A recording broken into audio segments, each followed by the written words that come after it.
All right, everybody, welcome, man. We got a whole different type of deal tonight. I am joined by my good friend, Jesse Crosson. A lot of you might know him as Second Chancer.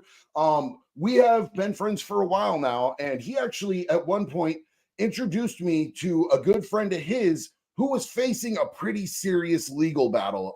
They had him on charges of attempted murder, terroristic threats, a whole bunch of stuff. So I get a call one day from my good friend Jesse, and he's like, "Hey, I've got a guy that wants to talk to you. He kind of wants to know a little bit of the ins and outs about prison." He's like, he's really anxious about this case that he's facing. And I'm like thinking, is this like Get Hard with Chris Rock and Will Ferrell? Like, does this dude need like classes to get tough before he goes to prison? But I was like, sure, Jess, have him call me. And me and Rich ended up becoming really, really good friends. It was a super big blessing that Jesse bestowed upon me to introduce me to him. And we're going to be talking a bit about his trial because it is one of the most insane trials that I've ever heard. So, Jesse, thank you so much for joining us tonight, man. Absolutely. Thank you for having me. And it's nice.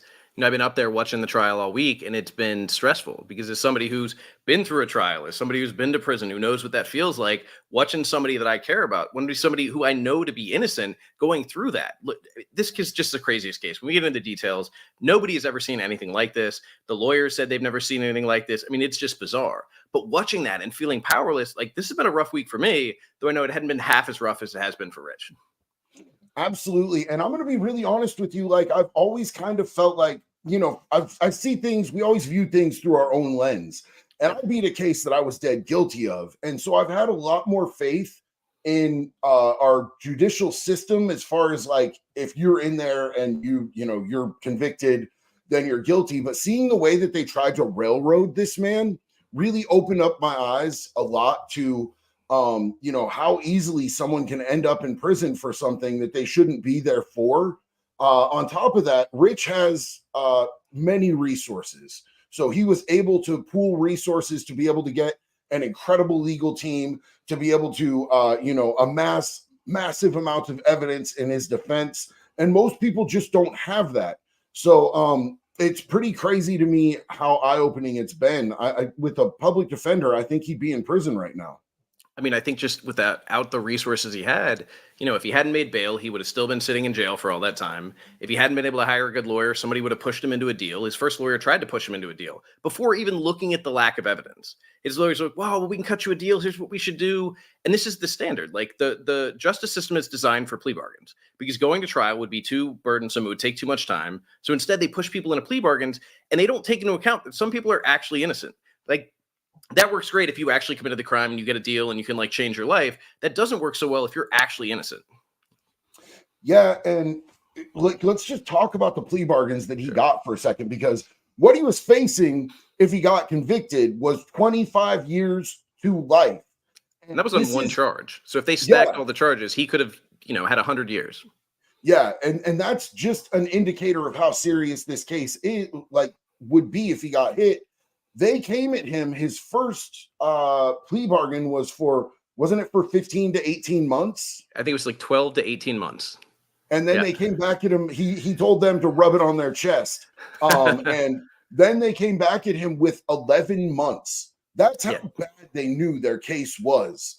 And when he told them he wasn't going to go for it, it seemed like the prosecutor got really upset and went even harder after him. Would you say that's true? They brought new charges on the day of trial. Have you ever in your life heard of somebody like you have no chance to prepare? We're bringing new charges the day of trial. How is that even sane?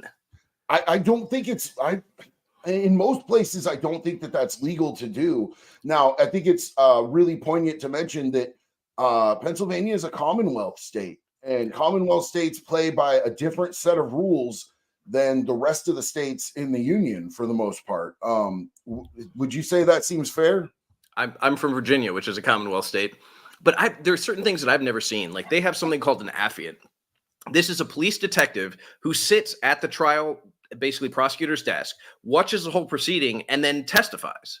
And the whole point is no witness who's going to testify is allowed to sit in the hearing because they're going to become biased by all the things they hear. So instead, they're like, you know what? We're going to institutionalize this. We're going to give the final guy, the final witness, all the information, let him sit in, let him figure out how to craft his strategy. It's the most bizarre thing I've ever seen in my life. And on top of that, a number of the judge's rulings, including allowing them to bring new charges a day at trial, were just horrible. Like, there were probably 10 things that would have been overturned on appeal. But the judge was really happy that that wasn't the case. And we'll get into that later. But I have never seen such poor conduct by the officers, by the police, by the prosecutors, or by the judge. It just all around was a shit show. Yeah, and so I understand that he's through with the actual criminal case. He does have some stuff coming up besides that as a follow-up. And I don't know how into detail we are allowed to get about any of that. But I've seen the body cam videos. Have you seen the body cam videos of when the police showed up?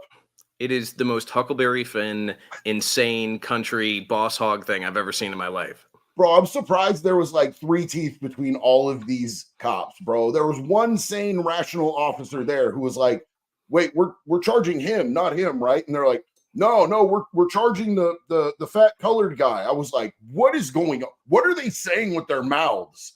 It was insane. And you couldn't write this. The cop who you're talking about, the main cop who was terrible, his name is Jack Asper. Hey, Jack Asper. So he is on body cam calling on the radio before he gets to the scene and telling him who the aggressor is. How are you, not having been there or seen anything, going to tell them who the aggressor is? And then how are you going to argue with the person who was the first on scene, who actually started to conduct an investigation, and tell him he's wrong? Let's start at the beginning, just so people have some context. So this was, I believe, May 1st of 2022. Richard owns a doggy daycare. He wrote a pet center, basically. And he gets a call from his son. His son is running the daycare. And he says, Dad, there's some crazy guy here. He's like threatening us, and I don't know what's going on. He says he's going to burn this place down. He says he's going to shoot us. Like, what do I do? And he says, well, guess what? I mean, it's a big metal building, so there's not a lot of security. So he says, hey, go lock yourself and all the dogs and all the employees in this one room. Lock all the doors. I'm calling the police. Like, he did the right thing. Calls the police. He says, hey, there's some crazy guy with a gun at my property threatening my son. Can you please get there? This is about an hour before anything happens, just to give you an idea. They say, oh, well, sorry, where are you at? Like, we don't have any officers. We'll talk about it. And they bounce it back and forth between 2 counties. Finally, the last thing they say when he's on his way back, when he's freaking out, is, okay, we'll dispatch an officer when you get a chance. So he's on his way there. He talks to his son again. His son says, hey, this guy is back. He said he was going to come back with somebody. Like, Dad, what do I do? I'm scared. And he says, look, don't worry. So he calls the cops again. He says, hey, where's that officer at? And the guy says, or excuse me, the responder says, oh, we don't have anything on the board. Have you called before? Is there an issue? So we have a guy with a gun and nobody's responding to this. They once again go back to sending him back and forth between counties, not responding. All while there is a supervisor at a station, and this was his direct testimony. He said, I took the long way because the front way they were paving, and the long way took me about 3 minutes to get there. So literally the whole time, somebody is 3 minutes away from responding to this and doesn't do it because, in his words at trial, it was just a property dispute, so I didn't think I needed to intervene. I don't know about you, but if somebody is waving a gun at my child, I'm considering that a lot more than a property dispute. But, he does his job. So then they go forward. He gets to the place and he says, hey, what's going on? What are we doing? He talks to his son, and they see this same car, the same white Cadillac with the guy in it, parked in the field across from them. They go, what is he doing? And somebody's walking through the woods. So he's like, he said he was going to come back. He was going to kill us. Hey, you get people inside. We're going to get the guns. His son's a sports shooter. He does the 3-gun thing where you have shotgun, pistol, and rifle. So they went and they grabbed their guns. They threw them in the car. Gets back on the phone with 911. Still haven't dispatched an officer. Still say, sorry, we don't have anybody available when we can. They said there's a motherfucker in the field with a gun. You need to get somebody here right now. He's threatened my kids. He's threatened my dogs. He's threatened my employees. And still nothing. So finally, he's like, I don't know what to do. The car's over there. He sees a guy walk away from the car who he thinks is a guy. It turns out they're actually 2 individuals. And so 911 says, hey, sir, can you safely go over there and get a license plate? So that way, if he gets away, you at least know what happened. You know who this was. He says, sure, I can do it. So he drives around. And by the time he gets around, because these 2 properties are next to each other, the car is gone. And he goes, that's not possible. This guy was in the field. And again, he finally realized there were actually 2 people. The guy was still in the car at the time. This was somebody else who was walking on the property. And he didn't know who this is, by the way. They own this property, and next door are 2 90-year-old farmers. This guy doesn't live there as far as he knows, doesn't have anything to do with him. Nobody's ever seen him before. So he goes up and he's pulling up the hill to try to see where the car is, to try to get the license plate.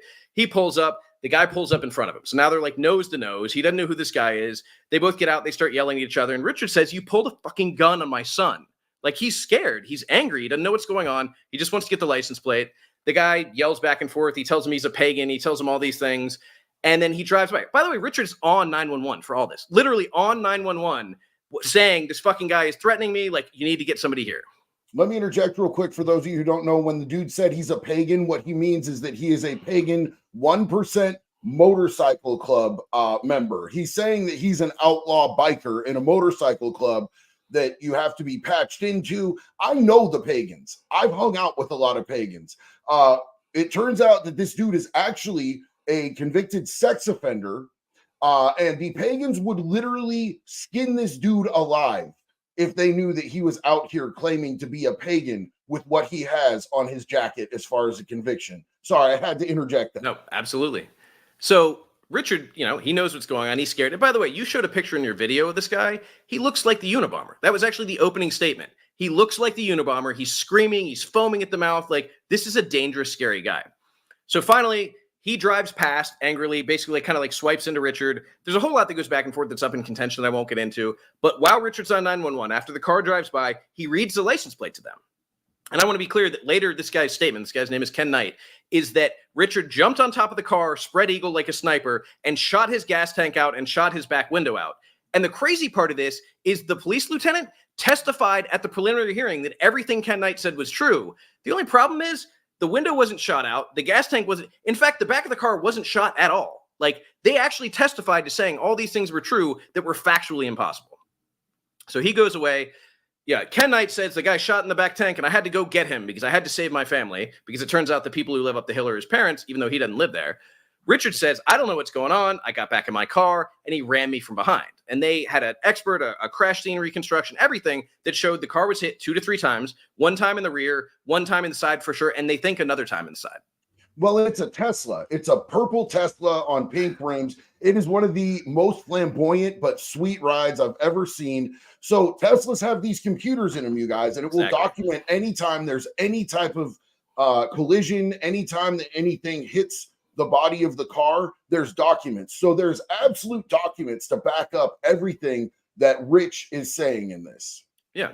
And then, so Ken Knight's story just doesn't make any sense. He basically contradicts himself repeatedly in the police report, in the preliminary, and on the stand at trial. For whatever reason they believe him, I don't know.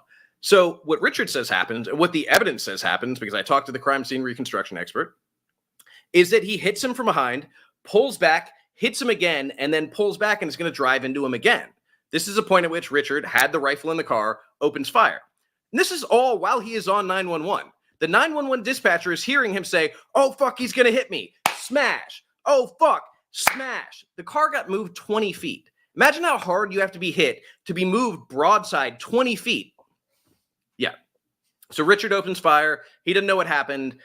He shot basically through the window. All the rounds were in the car, so he clearly wasn't like on top of the car as a sniper doing whatever Ken Knight said. And then Ken Knight hits him one more time. The car stopped. Richard doesn't know what's going on. He gets out, and he looks around, and he says, Ken Knight is getting out of the side of the car. Ken Knight says, I tried to get out because I was afraid I was dying, and this guy just starts attacking me. Richard said, I walked around the side of the car, and I said, I'm not going to let that guy get near my kid. I was still angry. I said, you fucking pulled a gun on my kid. They go back and forth. They wrestle to the ground. So here's the crazy thing. Now the cops are finally on the way because somebody has been shot. Or actually, it turns out they hadn't been shot, but that's what they knew. So when the cops get there, Richard is on 911 saying, put your fucking hands up. The cops are on their way. Now, if I was going to kill somebody, if I was going to be a bad person, I don't think I would be on 911 telling them that the cops are on the way, telling the cops to come meet me at the place that I'm going to kill this person. This just isn't consistent. So he goes, the cop comes. The cop, first of all, pulls a gun on his son, who has now arrived because he doesn't know what's going on. And he wants to make sure he's okay. And Richard says, no, I'm the shooter. I'm the one. Point the gun at me. So the cop does. He says, drop the rifle or drop the shotgun or rifle, whatever he had. He puts it down. The guy says, get on the ground. He said, sir, do you want me to get away from the weapon before I get on the ground? And he goes, yeah, oh, yeah, that's a good idea. So clearly this guy is just overwhelmed. He's a supervisor. He didn't know what he's doing. He backs away. They put him in handcuffs. They check people out.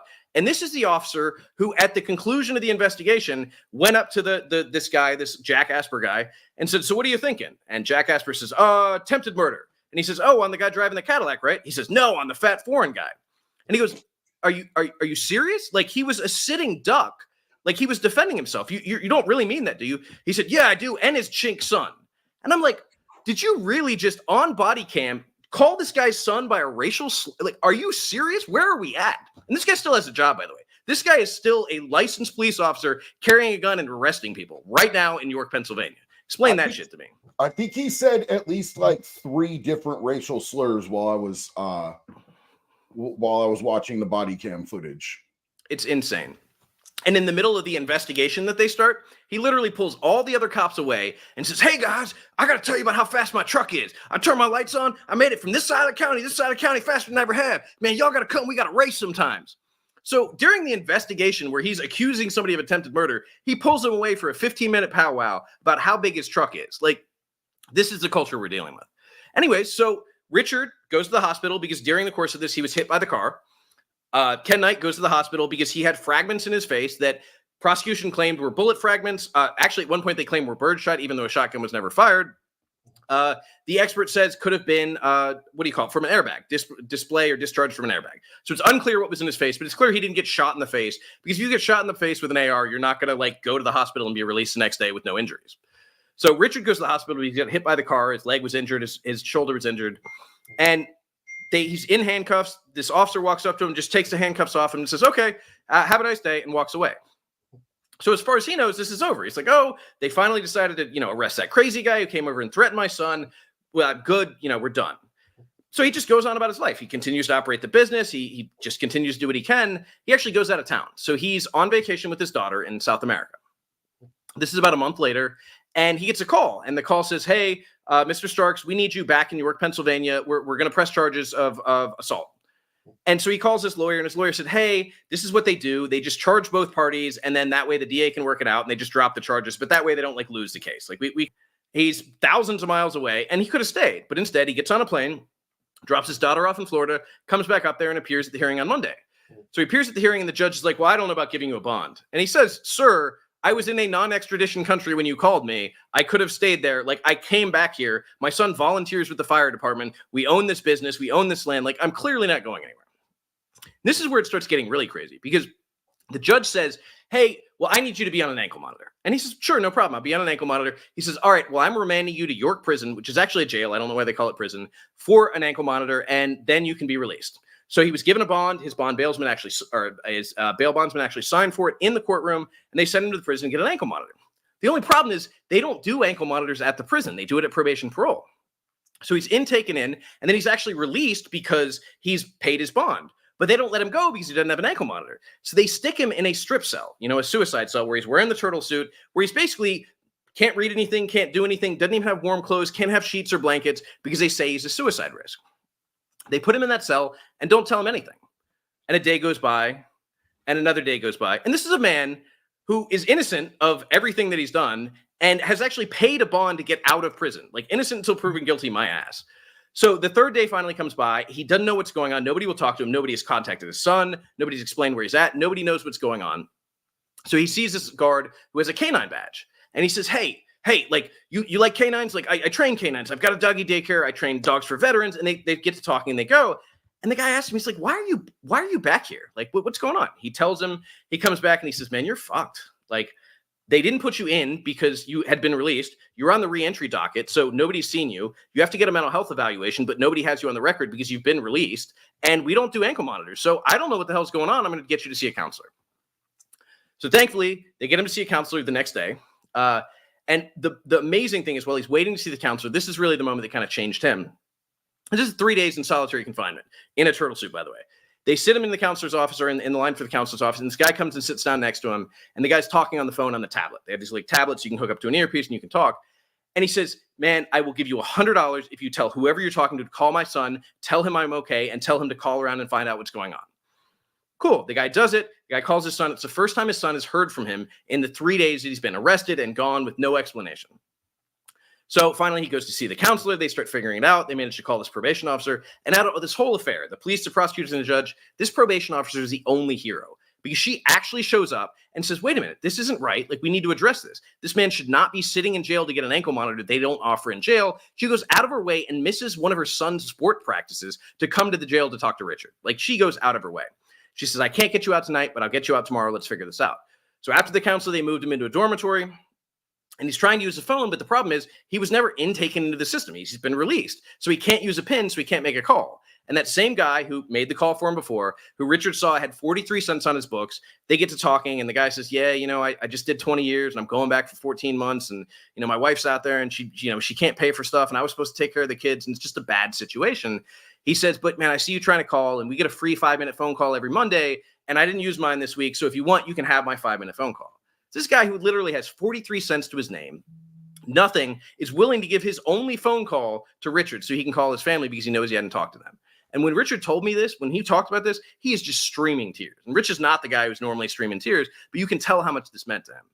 So he does that, and he gets on the phone. He says, Christian, his son's Christian, my God, I love you. Like, I'm okay. Like, here's what we need to do. Talk to the probation officer. We're going to figure this out. And I need you to do me a favor. Take my debit card and pull out every bit of cash from my checking account. I need you to take it to this woman. Because this guy he'd been talking to was talking about how his kids didn't have enough to eat. He didn't know I was going to take care of him. And he took all that money and he gave it to the woman who had called Christian in the first place. And he said, I'm going to take care of you. I'm going to make sure you're okay. And the whole time that guy was down, put money on his books, made sure he was okay, made sure his wife was okay. When he got out, paid for his CDL school, and now he's a long-haul trucker. He literally went from a guy who was in and out of prison, who didn't have any hope. One person basically took an interest in him. One person gave him a chance, and now he's supporting himself. He's supporting his family, he's supporting his kids, and he has a grandkid that he's supporting, all because somebody gave him a chance and paid for his education. So Richard's finally out at this point. He's thinking, clearly they're going to figure this out. Like, clearly they're going to look at the evidence and realize this is a mistake. We don't have to worry about it. But a month goes by, and then 2 months go by, and then 3 months go by. And by the way, there are like hearings with the judge that are ridiculous. You're supposed to have what's called a speedy trial right, which means while you're in prison, they have a certain amount of time. It's usually 6 to 8 months. If you're out of prison, you're out of jail, it's usually 12 months. They have to bring the trial by that date. But if you defer, you say, hey, I'll waive my speedy trial right, well, then they can take longer. So every time they filed a motion, the DA would say, hey, we need to read this motion. Like, we need more time, judge. And they would count it against him because he said, well, you filed the motion, so it counts against you. So you don't have to do speedy trial because you made the DA work, which is the most mind-boggling thing. And again, one of about 100 things that could have been reversed on appeal. So finally, yeah, he's still sitting here. He manages to get off the ankle monitor because he goes to a different judge, and the judge says, yeah, if you own property here, if your son volunteers at the fire, like, yeah, we're not going to do that. You're good. So he gets off that. And his probation officer continues, he gets assigned to her. She continues to help him out. And she says, hey, you're getting a raw deal. Like, I'm going to try to make sure you're okay, but there's really not a lot I can do.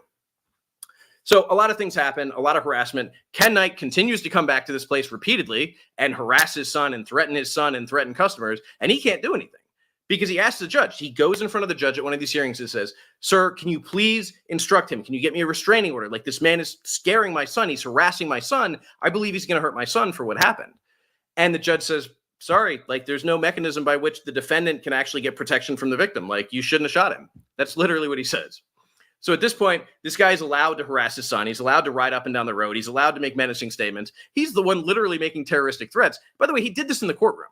He did this while the police were interviewing on body cam. He did this during the police interview at the police station. He did this at the preliminary hearing, and he did this from the stand at trial. Each time he threatened to kill Richard Starks.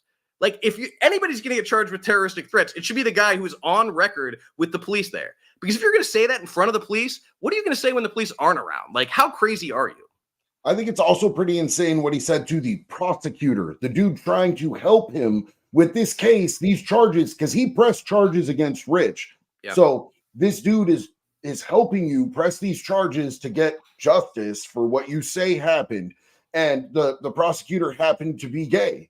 And he was saying homophobic, crazy slurs at the prosecutor in court, like on record in court, which is just wild as hell to me. And if it gives you an idea of who this guy was, he showed up at the preliminary hearing, not wearing a suit, not wearing a button-up shirt, wearing a sleeveless t-shirt that says the South will rise again, with jeans and dirty boots. Now, this is Pennsylvania, mind you. Like, I don't know what the South has to do with Pennsylvania, but I'm pretty sure they lost or they weren't there. But when you take the Confederacy and put it in Pennsylvania, all you're saying is I'm racist. You're not saying I have Southern pride. You're saying I'm racist. And that's exactly what he did. Because he was not, Jack Asper was not the only one throwing racial slurs around. So anyways, all this happens. Each step of the way, I'm telling Richard, having reviewed the case, hey, they just messed up. They're going to drop this. Like, they have no choice but to drop it. There's no evidence. Like, literally, the things they testified to in court are factually untrue. There's no way they're going to have this. They schedule a trial. They schedule it for October. And he's like, Jesse, what is going on? Like, how are they going to take me to trial? I said, man, they're going to scare you. They're going to give you a plea bargain, and then they're going to drop it at trial, because I see that all the time. They realize their case That's what I was telling him too the entire time. I'm like, they're going to come at you with a couple plea bargains. They'll probably come at you with the third plea bargain the morning of trial. When you tell them to rub that on their chest, they're going to drop it. They have no choice. There's no case. Yeah. Instead, Richard's lawyer had a heart attack. So the trial's postponed. His lawyer ends up being okay, thankfully, but he doesn't know what to do. And finally, he's through, months and months of more agony, of wondering, of getting. And so then he goes, April 1st, they schedule a trial. They offer that first plea of 12 to 18 months. He turns it down. They offer the next plea of 11 months, just jail time, no prison. He turns it down. And then they actually start trial. Like, I went there expecting to be like, oh, Your Honor, we withdraw all charges. No, they started. They gave an opening statement. And let me tell you, these district attorneys were not particularly skilled or talented, because his opening statement, he stuttered. He was going over a PowerPoint, half of which got excluded, by the way, because it was just totally not factual. He doesn't do a good job. And the jury's kind of like, this doesn't really make sense, but okay. The defense gives a great opening statement, and they bring in their first witness. And this was the first responding officer, the one who is literally on body cam saying, yeah, you can't charge him. He's the victim. He was a sitting duck. He had no choice but to shoot because that crazy guy was ramming him. So now this guy has to stand for the prosecution and say, yeah, you should arrest Richard, because even though I said he was innocent, and even though I'm the one who knows the most about the case, I should say that he's not. I mean, it's just absurd. And he was so profoundly uncomfortable. Like, he was put in a spot where, I guess just to keep his job, he had to do that. It didn't make any sense. The next witness is Ken Knight. Now, they warned me about Ken Knight, but I have never in my life seen such a Yosemite Sam crazy spectacle. Literally, there were two guys who walked in the courtroom when he was testifying. And during a break, I went out and I went to the elevator to go get a cup of coffee. And I asked one of the guys, I said, oh, what are you doing here? He said, oh, I was just watching. I said, oh, what is your capacity? I'm thinking he's like a reporter or something. He says, no, I just started the district attorney's office. I said, oh, are you training or learning? He's like, no, man, everybody in the office is talking about this shit. I had to come see this guy. That's the craziest shit I've ever seen in my life. So when the district attorney, trainees are coming in to laugh at the witness, who is the victim, clearly something is wrong here. And I will admit, I lost my cool for a moment, because I was trying not to laugh, even though the jury was openly laughing. There was a moment where, besides all the crazy things he said and the times he conflicted himself, the lawyer was trying to get him to admit on record that he had said at the preliminary hearing that if he had a gun, he would have killed Richard Starks. And he said, nope, I didn't say that. He said, well, sir, here is the transcript from the preliminary hearing. He said, I can't read. Okay, well, that's not a great defense. But he says, sir, you said on this day, he said, well, I didn't say it then, but I'm saying it now. If I'd had a gun, I would have killed him. I just lost it. You literally spent 5 minutes arguing that you didn't say that, and then said you would have killed him, that you had murderous intent. Which, by the way, for self-defense, if you're in fear of your life, somebody having murderous intent is a really good reason to be in fear of your life. So he literally just made the self-defense case right there. But guess what? They didn't drop it. They were like, no, we're going to continue. So the next day, the end of that day, they were starting with a woman named Tammy. And what was so weird is they said, why are they calling her? Because her statement on body cam, her sworn statement, and her statement at the police station all supported Richard's version of events, which was that he was rammed at least twice before he opened fire. Ken Knight said, no, he shot me in the gas tank. He shot me in the back window. He shot me in the front. He jumped up on the car like a sniper. And she said, none of that is true. That's not what happened. I saw the crash happen first and then the shots. So they said, well, why would the prosecutor call her if they would completely kill the prosecution's case? Like, that doesn't make any sense. She gets up on stand and she testifies to something completely different. Instead of two crashes, there's only one. Instead of two times a shooting, there's only one. And the shooting definitely came first. And I looked at the transcripts from her original statement. It literally says, no, the crash definitely came first, and the shooting definitely came from inside the Tesla. This time she said, no, the shooting definitely happened first, and he was definitely shooting from outside the Tesla. Like, you could not get any more patently opposite than that. So either she lied in her police report or she committed perjury. Now, here's the worst part. They had a sidebar. They said, Your Honor, this is unacceptable. But once she left and once the jury left, because they didn't want to taint the jury, and the prosecution said, no, well, we didn't know she was going to change her story. And then they slipped up and said, oh, well, we knew she was going to change part of her story, but not that story. And in a legal proceeding, anytime the prosecution discovers new evidence, they have an obligation to turn it over, especially when you make a request for Brady evidence. They didn't do that. They didn't disclose that conversation. They didn't disclose three more conversations. They disclosed that night saying, oh, yeah, sorry, we forgot to tell you, but we talked to so-and-so and so-and-so. We found out these things, all of which, by the way, were exculpatory. So we realized they knew she was changing her statement, and that's why they called her. They knew, and they didn't tell anybody. Okay. So that's a Brady violation. That's a mistrial. So they get up, they say, Your Honor, we're going to file a bunch of motions. We need to be here early in the morning because he is going to lose his license. This man literally just committed a Brady violation. That is unethical. He should not practice. So we go through this whole thing. The next morning we come in and nobody got any sleep that night because it seemed like the case was lost. But what we started to realize in the middle of the night is like, okay, our case is bad, but like their case is worse because now their prime witness is literally given 3 statements that are all conflicting. And then you have to have the police come on the stand, and he either has to say, yes, she said that, or no. So either he's lying or she's lying. And I got a feeling he's going to say, no, she's lying, rather than saying he's lying. But he swore to that statement in the beginning. So if any time in the future he's been impugned, he will never be able to testify at a trial again. So that cop basically is useless. He'll never be able to do his job again. So in the morning, we walk in. Nobody's gotten any sleep. Everybody's scared to death. The cop, the Affian who sits at the desk, is not there. And there's some guy in a really nice suit at the back of the room. And we're like, what is going on? And they all go into a room in the sidebar and they come out, and I've never seen defense attorneys smiling as big as they were smiling. And he just basically pats Richard on the shoulder, and the prosecution starts, and they say, in light of recent developments, we have an ethical responsibility to withdraw all charges because there is no evidence to support this conviction. Now, even though she lied and changed her testimony, what this means is there was no evidence to support this conviction from the beginning. So they put this man through 2 years of hell.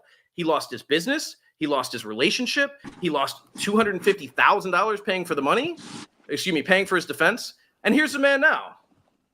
Hello, Richard Starks, recently free man who's no longer dealing with a bogus charge. And now going by the name Dicky. I mean, my grandfather went by Dicky, and as a kid, I always wondered how old you had to be to finally use that name. So you definitely got there. It. You got enough gray in your beard. You're good. Right. It wasn't gray before these charges. I believe that. Feel that. So we just ran over the overviewer case, and there were a couple moments. The moment when you heard them say, we withdraw all charges with prejudice, what did you think? What did you feel? I didn't really feel anything. Like at that point, it was so weird because I expected that to happen so many times prior to that I don't think I processed it. Like I was looking to everybody else to see if this was real or if I was getting ready to wake up and it was just going to be a bad dream.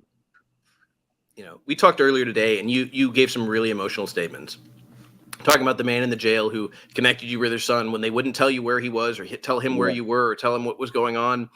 And the moment that really struck me, I wish we would have been able to have cameras in the courthouse, was I managed to get outside and text Christian. And I said, hey, he's free. He's good. He was running out of the store to get you Tums because your stomach was hurting. You walked out of the courtroom. He wasn't allowed to be in the courtroom because he was a witness, so he had to be sequestered. You see each other and you just run together and you grab him and you hug him. And I just see the tears and the sadness and the joy in your eyes. And I think about it, that was the full circle, because this all started because you loved your son and you were scared to death that somebody was going to hurt him. And that was a moment where you were reconnected with your son and able to tell him, hey, you're safe and I'm safe. Like, we're back together again and we don't have anything to worry about. And you guys both went through hell, but you were back together again. And, you know, the backstory of that is we weren't allowed to communicate for 2 years because of him being a state witness. So every time we talked or every time we interacted, there was always that fear that I would get in trouble because, like, the judge told me I wasn't allowed to come to my business because the supposed victim was coming by and, you know, and threatening my son. And they're like, there's no law that keeps the victim away from the defendant, but if you're there, you're going to prison. It's the craziest thing I've ever heard. I wasn't allowed to be at my business. I wasn't allowed to talk to my son. I wasn't allowed to talk to my employees. I wasn't allowed to help them with work. So, you know, it was like we were doing these secret drug deals whenever we would get together and meet in fear that somebody would see us together and report us. It's insane. So look, I want to point out one thing here. What they have always told us to do in society, if there's this type of an altercation, is to call 911, which, Rich, you did immediately as you turned your car around. An hour. Yeah, you were on the phone with them for an hour. They did not show up. The police failed to do what their job is, how they were supposed to respond in this type of a situation, which left you to have to protect your property, your life, your son, your family, all on your own. Then when you did what you needed to do, they tried to run you through the ringer, even though you were the one who was attacked first. Yeah. That is insane. And what's even more insane is the police have no duty to respond or no duty to protect you. Yeah, the Like, protect and serve thing has been out the window for quite. It was just a slogan that the LAPD used as public relations because they were beating up people of color so bad for so long that they were like, damn, we need an image change. Let's paint this on the side of our cars. yep. And I wanted to say everything we talked about today, when Richard first reached out to me and told me this story, I remember putting it on mute and being like, who the F is this crazy guy making this shit up? And then I started to see little bits of evidence, and then I looked at all the evidence, the tapes, the recordings, the documents, and I realized, like, holy shit, they literally just said that Ken Knight rammed into the right side of Richard's car, and the right side of Richard's car didn't have a single dent on it. Like, did they really just submit something that is just factually untrue? And if I hadn't seen it, I wouldn't have believed it. And JD, I think I warned you. I was like, hey, man, he wants to talk to you, and he's going to tell you some stuff, and it's going to sound crazy, but believe it or not, it's all true. And it was. Can you hear JD? I can't. JD, we can't hear you. We can't. Oh, he's told me multiple times through our friendship. I know how this sounds, homie. I'm not lying, though. I know how this sounds. Well, I don't even want to say it because it doesn't sound true. Jesse, tell him what happened at lunch today. Where I'm going tomorrow. So you were going to the Drake, Lil Wayne, and Lil Durk concert, and you're going to be backstage with their videographer. And I think they're going to help you celebrate your not guilty, or excuse me, the dismissal of all charges. Yeah. So I mean, from courtroom to backstage with Drake, Lil Wayne, and Durk, and they want to meet me because of beating this case and what I went through, and they've been hearing about it from the videographer for the past 2 years, who's a really good friend of ours. So most people would never get that opportunity, let alone the day after they're acquitted of this, or not acquitted, but charges are dropped. That's so fire. I just and the main thing for me was I wanted you to have one of those experiences. That was I was glad to be able to go out to dinner with you. That's why I bought lunch today. I was like, you know what, man, you deserve to relax because you haven't eaten, you haven't slept in about 2 years, and it's about time to eat something. No, it really is, and it's the most surreal experience whatsoever. Like you always see these self-defense cases on TV, and they're like, oh, why didn't you call 911? Why didn't you call for help? Why didn't you do this if you were in fear? And I did all the right things. I did everything that they tell you to do. I didn't go over there until 911 asked me to go over there and get the license plate. I didn't not call 911 even after the shooting when he got out and he was injured. I went and called 911 and demanded Dicky. help for him. Yep. Yo, homie, is your finger over your mic on your phone? No. I've got a mic on up here. Is it better Oh, now? yeah. Can you pull that out a little bit? Everybody's saying they can barely hear you. Yeah, of course. I'm sorry. It's reading good on mine. I apologize.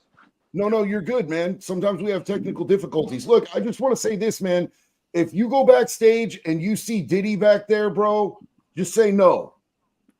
Maybe. It might be one of the life experiences you got to do. You sound so much better now. Thank you for adjusting that, No homie. worries. Thank you. Yeah, I mean, it's the wildest thing, and I thought my experience was wild, being sentenced to twice the high point of the guidelines, and then getting out and being able to be on social media and travel. But your story, because I remember you're like, yeah, I know this guy used to play football who runs a weed company. I was like, yeah, I don't think that's true. Oh, yeah, he's real. He was in the courtroom. Okay, that's cool. Oh, I know this guy who's the videographer for Little Durk. I was like, all right, bro, whatever. Oh no, Joe, nice to meet you. Oh, you're real. You're gonna edit my videos too. The life you have and the life you live now is just one of the most extraordinary, insane things I've ever heard. And the fact that you went through this, like I said, you lost your business, you lost your relationship, you spent $250,000. You basically are destitute at this point because of this case. And yet you still are like, hey, how can I help the next person? How can I help, make sure this person's okay? How can I make sure I take care of this guy when he's getting out of prison so we can get a CDL so he can take care of his family? I mean, I do still have $1 million. I'm not totally desolate. It's not liquid. Let me say that. Yeah, it's coming to you, but it's not liquid. It's not liquid, but I still make pay. I get enough money off it every month that I ain't got to do nothing if I don't want to. So I mean, I'm good in that regard at least. All my liquid reserves are gone. Yeah, but hey, Dicky, I looked. Yep. We got a question from Alexis Adams. She asked if you train canine or service dogs, which I thought was a really cool question coming from somebody because that is in fact you. Yeah, it is me. Yes. Yeah. I did. I started Canines for Warriors. I used to train canines And I had bought a very large facility in South Florida. At one point, I was the largest police dog trainer on the East Coast. And my business partner and fiance was killed in a drunk driving accident. And I just couldn't do it anymore. So I transitioned. I was going to get out of the business. My son was overseas as a foreign exchange student. He came home the day after COVID lockdown. They say you're muffled again. College. I'm sorry. Is that better? Yeah, that's better. All Quit letting it fall down your into your hoodie, Bubba. Yeah, I'll move it real quick. But yeah, You can this is hold one of it the and wildest things. You could hold it and just have it at your mouth. Hold it Gotcha. like a little bit effeminately, and it would look really good. There you go. How's that for you? Sounds so much better, bro. Does that make you feel at home? Something this small being held in the mouth? I mean, if you want me to do it with mine, bro, I'll join you. No Diddy. No Diddy. I mean, that's life size for me. So at least we're both being anatomically correct. But no, I did, and I was getting out of the business after Raj got killed. And when my son came home and couldn't go to college, he wanted to get into the family business. So we started, again, one of my crazy stories. I was sitting at home, my car broke down. I called these guys and said, hey, look, I know this sounds crazy, but if you move to my town, open a garage, I'll pay for it. And I wound up getting a company called Electrified Garage to move to Ocala. And my son helped open it, ran it. You've been there, Jesse. We had the #1 car at SEMA 2 years in a row. We built 3 cars for Robert Downey Jr. We did a television show. It's done really good. And my son's like, I don't like cars. I want to work dogs. I want to do what you do. So I bought this place in 2000, right when COVID hit. It was closed down. And on the drive up here, I was run over by a semi. My hand was cut off. And they put it back on. And so my son had to pick up the pace and take over a lot of the stuff that I couldn't physically do anymore. And, and then right as I recovered from losing the arm, then the shooting happened. Yeah. And again, I wouldn't have believed any of this if I hadn't seen the x-rays and the evidence and the recordings and the video. You've had a storybook life, man. Your life is like a court TV movie, but like all the bad parts of the court TV movie somehow put into one. But I somehow with one hand you were able to do all of that superhero shit that Ken Knight said you did, like the one-handed backflip onto the car where you went instantly into sniper mode with one hand. That's the only part I wish was true. People are saying they're going to buy you a better mic right now because that one is not working. It's the DJI mic. Oh, I see what happened. Hold on. Nope. Like it's literally the DJI mic, and it says it's perfect on my end. Let me pull it off and just use my phone mic. That might be better. Is that mic better? That's way better. Instantly better. Instantly better. So look, man, a lot of people are asking if you have plans to sue the county or the police department for what you've been put through. Before you say anything, can I hypothetically, if someone were to have been treated horribly by the police department, they could file a 1983 abuse of civil rights complaint, and they could talk to a local lawyer. Having talked to that lawyer today, I'll say maybe you shouldn't answer that question, but I have a feeling that somebody is probably going to be paying a lot of money in the next 12 to 16 months. I'll take very well put. Answer. Yeah. That was a very good question. Yeah. Now, suing the prosecutors is a lot harder, and that's what I'm wondering about because, again, he admitted on the stand to violating the canon of ethics. And he was like, I didn't think it was important. Like, bro, where did you get your license? Like Apple Jacks? This is just crazy. But I don't know that we'll be able to get past the immunity that they have, but I would be really interested in seeing them held accountable as well. Especially with them dropping the charges. I think that gives them a little bit more protection because they can say we didn't actually prosecute them fully. We were able to text me that. We were able to avoid that by seeing that it was a bad case and dropping it. Like I think that's one of the reasons. I think that's what happened, honestly. I think that when they got in trouble with the Brady violations that they did, they went and finally ran it up, and the executive team looked at the charge for the first time and was like, this is absolutely crazy. There's no way you can move forward with this. Yeah.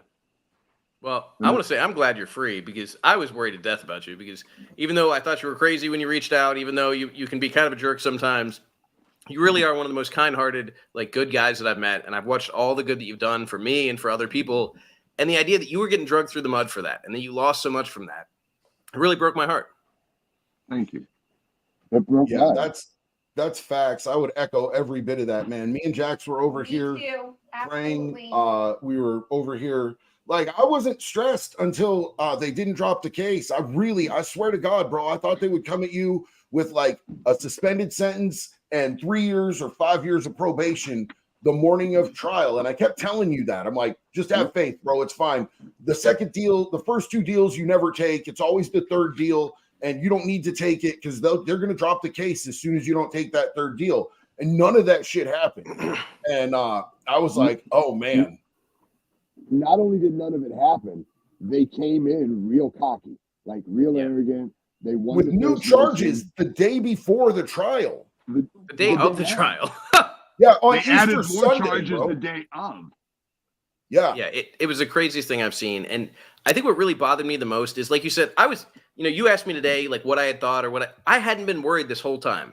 And then when they actually brought the case, I was like, man, maybe I'm worried.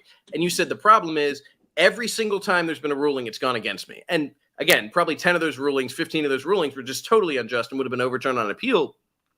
And then when Tammy Deal got up on the stand and boldface lied, I was like, bro, maybe you're right. Maybe you are screwed. Like this, I don't understand how everything can happen in the world. Like this doesn't make any sense. And I remember that was the moment that I felt the doubt. Like that was when I started to lose hope. Like, man, maybe you're just like cursed. Maybe you got some really bad karma.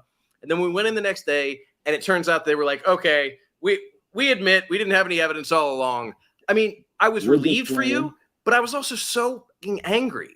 Because I was like, you literally put this man through 2 years of hell. And if you had just reviewed your notes and done any bit of investigation, you would have known from day one what that same reporting officer knew, which is that you were the victim of a crime and that he was the perpetrator. And instead of punishing the person who committed the crime or holding them accountable, they punished you for being the victim of a crime for 2 years. Yeah. And I mean, Well, if they dropped the charges before we got to that point, it would have saved me 50 grand. I mean, it cost 50 grand just for the week of trial. That's insane. And not to mention that, but if you didn't have your resources, you would be in prison right now. They would have you in I would prison. have had right to now. take the 11-month deal.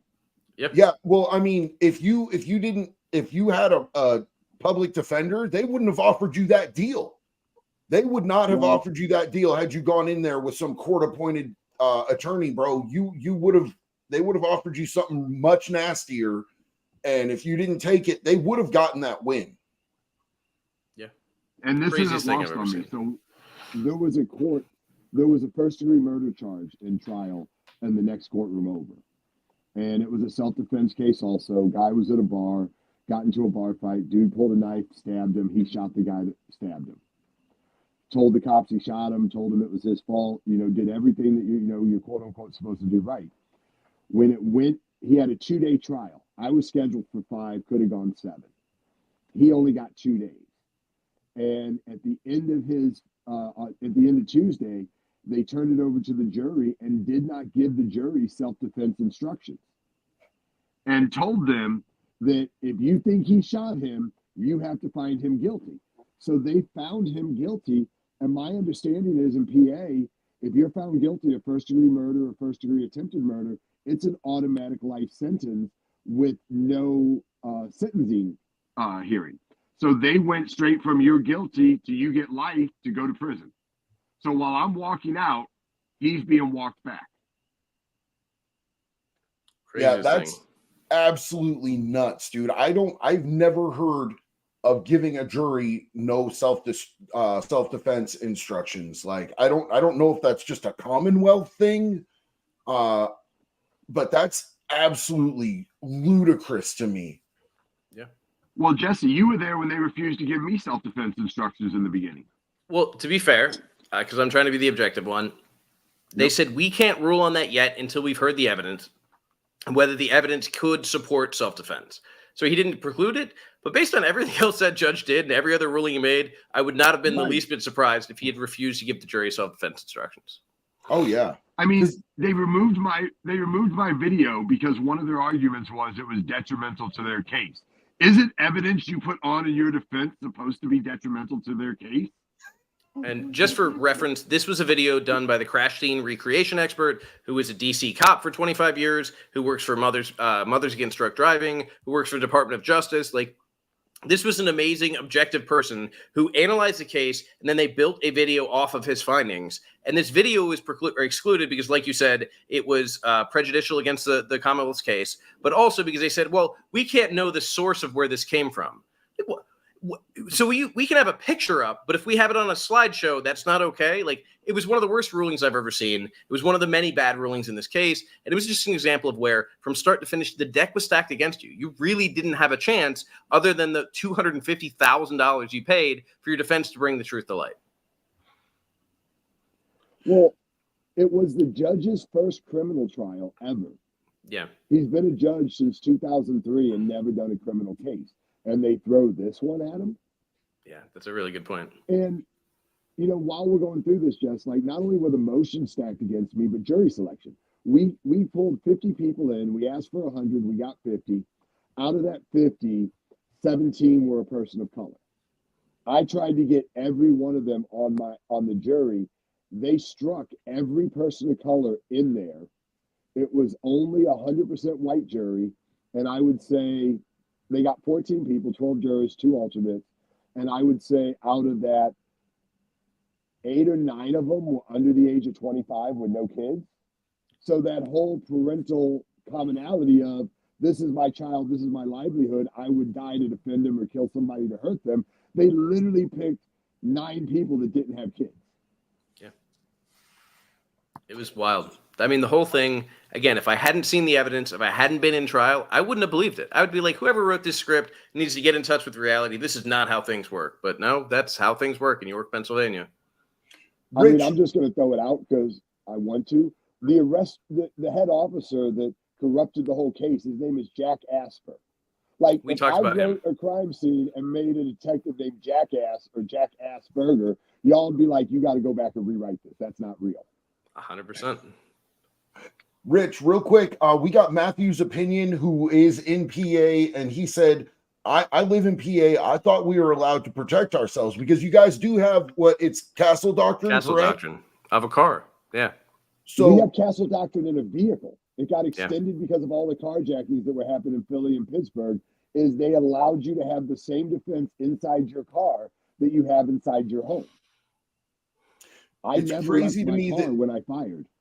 it's crazy to me that even though you were within what is considered your safe place to be able to protect through Castle Doctrine, that's where you fired your shots from because it was under attack, that they would still And pursue this disabled. case. And it was disabled on the first hit, so there was no way for me to go. The car was erroring out. You could hear the errors on 911 going off. There was no way for me to retreat, and he was still hitting me. I mean, we found at least 3 impacts, possibly 4, possibly 5, but my expert can testify to at least 3. And it drives me crazy that you know this, we know this. It was on the 911 tape. Like, I want to reiterate, this is not like some complicated he said, she said. Everything that happened was on the 911 tape. The dispatcher was listening. The responding officer said, clearly you were a sitting duck and that man attacked you. Like, everything, and the people that actually were involved said you were innocent, that you were attacked, that you were the victim of a crime. But everybody who came after, from Jack Asper to the prosecutor, said, well, we know what you said because you were actually there and did the investigation, but we know better because I've been a police officer for 20 years or because I'm a 25-year-old district attorney who doesn't know anything. It's just insane hubris. It's insane. I don't even just malice, just apathy. Like, people are signing numbers or signing dates, and they're saying, oh, well, this is a person's life. We're going to make this guy lose everything. We're going to stick him in prison for life. But, like, I get a win. It's absurd. The crazy part is that this whole incident was only between 17 to 20 seconds, I think. It's at 17 to 20 seconds. And they're trying to place me outside of the car firing either before the impact. You can hear the impact. You can hear the shots. Like, it's all plain as day. So they literally threw the timeline from 911 out and said, this is the timeline we're going with. But at the same time, we matched up the 911 calls to the videos, so we know it's all accurate. It's Well, if insane. it's accurate, then you know I'm in the car because you can hear me trying to get the car into gear. If I'm outside of the car before the impact, then there's no way it falls within the 17 to 30 seconds and you made it accurate. So they literally say these things that make it sound like they've done their job and then just change the entire parameters of it. It's crazy. Well, Richard, like I said, I am glad that you're free. I'm glad you no longer have this burden on your shoulders. I'm glad I was able to buy you lunch. I'm glad you were able to buy me a fancy dinner that was way better than the lunch we had today. I'm really grateful for you. I'm really grateful for the sport. I'm even like, as we were driving there, you were holding me accountable on something in my life.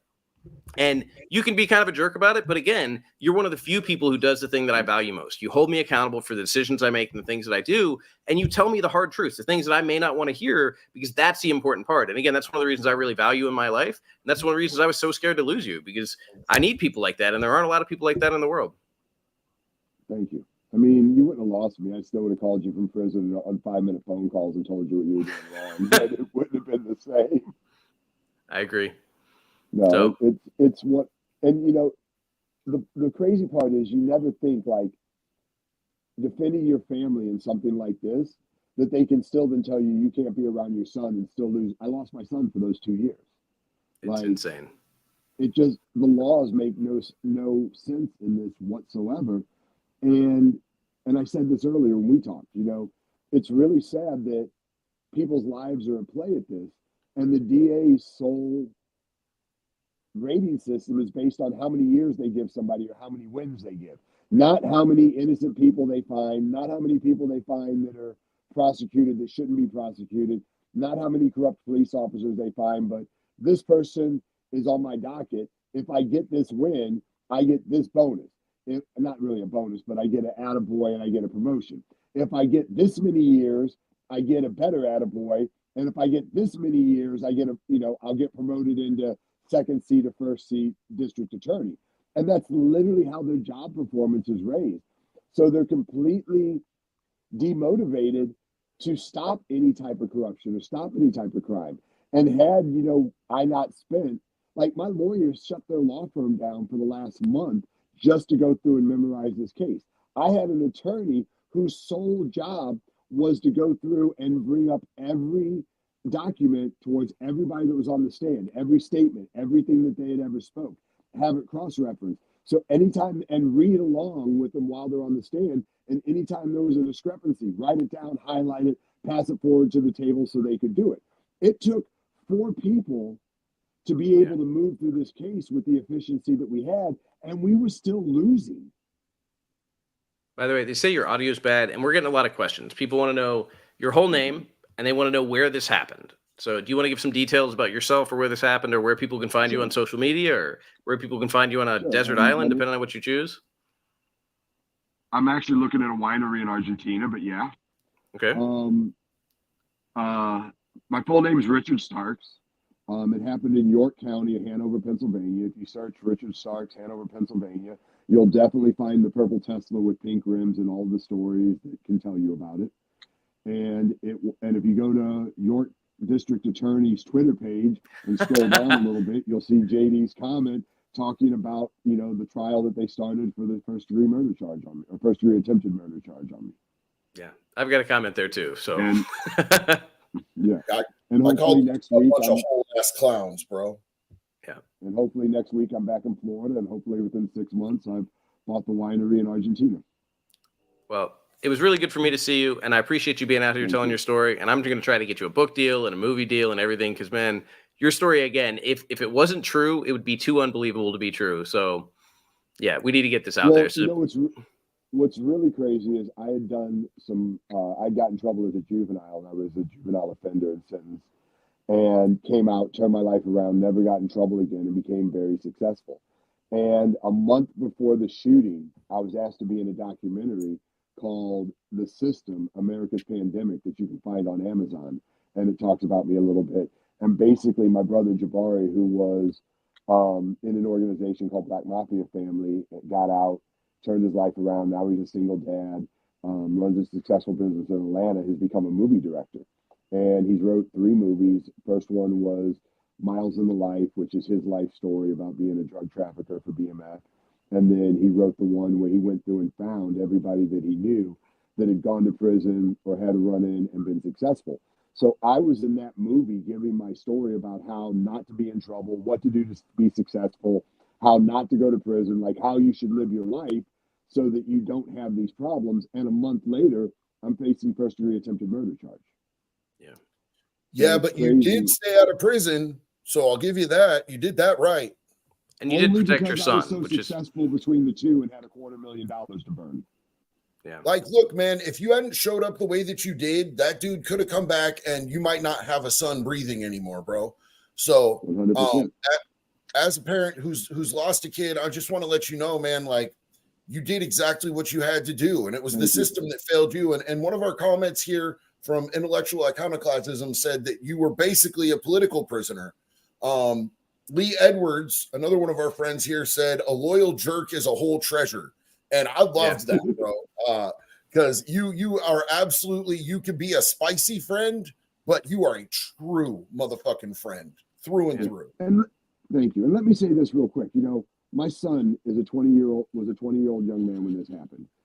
He came up here. We started a doggy daycare. There's nothing thuggish about a doggy daycare. There's nothing, criminally intended about it. Like, we played with puppies all day long, spoiled them, and sent them home. While he was doing that, the community didn't have enough first responders. He put himself through EMT school. He went down to the fire department. He volunteered as a volunteer fire department. He volunteered on the ambulance crew. And he wanted and found a fiance, wanted to get married, and wanted to raise his kids in this town. And he would have been an asset to this town. And this town lost a young man because he's moving and he doesn't feel safe here, and they turned his back on him, that could have saved their grandmother's life. Like, there's no ambulance service here. Like, he was starting that. They had bought an ambulance to try to help out, and he was going to do that. And, he gave it all up, and he got a special forces contract with the Air Force. He leaves on the 30th of this month, and I couldn't be prouder of him and happier for him to leave this town. But they literally ran somebody out of this town that could have been an asset to them. You talked about something else today. You said that anybody who has a firearm should get training, which you've gotten, and should also do 100%. what? Anybody that carries a firearm or has a firearm at home should get some type of insurance. And there's all kinds. There's I think it's the USPCA, maybe is what it's called, the USCCA. It's the United States Concealed Carry Organization. There's another one, Lawyers for Firearms. Yeah, your sound is terrible still. And I don't know how. Like, I'm not over the mic. I have it right to my face. I'm sorry. Is that any better? Not really. No? Hello? How about that? No. Try again? Nope. I don't know. I don't know what happened. Anything? Well, you say it for me, Jesse. Okay, what you were talking about today is it's really important to get insurance in the case of a self-defense shooting, because you spent $250,000 at trial to be vindicated, and most people don't have access to that kind of money. So if you ever are in a position to have to defend yourself, having that insurance would cover the entire cost of the trial, entire cost of defense. It would basically be the thing that would save you, because you saved your life, but that doesn't necessarily save your business or your reputation or your basically finances. Correct. Yeah, I mean, it's the most important thing you can do. Rich, you are such a, like, people are not going to be able to get a taste for who you really are with the audio problems that you're having. You are one of the most uniquely intelligent people, and your retention is insane. You are knowledgeable in so many different things. So I'd love to have you back on a live sometime when we can actually hear you and we can throw some shit back and forth, man, because our conversations are literally the most insane conversations that I have with anybody. So let's make sure that we can do that. And maybe you could be in your studio next time or whatever. I know you've got a dope studio out there. And I'm really, really glad that you're here and that you're out and that you get your life. And I'm sorry that you spent 2 years and $250,000 fighting for that, when really they should have been like, attaboy, good job, man. Way to protect your family and your property and yourself. It really sucks that our system, like, I've been disillusioned to our system watching what the fuck they've put you through. I've always thought that if somebody goes to prison and they're convicted, I've always been like, it's so rare that an innocent person goes. And I watched an innocent person almost go, because if you didn't have the resources that you had, bro, if you weren't able to pull these things for yourself, you'd be in prison right now, bro. If you were just some broke dude, you'd be in prison right now. 100%. And so it made me rethink the way that I view things about how many people might be in there that are actually innocent. I think there's more than anybody believes there is, bro. Yeah. 100%. Yeah. So I've thank got to you. I take would off. love to come back. I appreciate you guys. I appreciate your time. Jesse, thank you so much for coming on here and chopping it up with us, bro. You are an inspiration. Anybody that is not following Jesse Crosson, you should absolutely be doing that. And I will see you guys soon, man. Appreciate y'all. One love.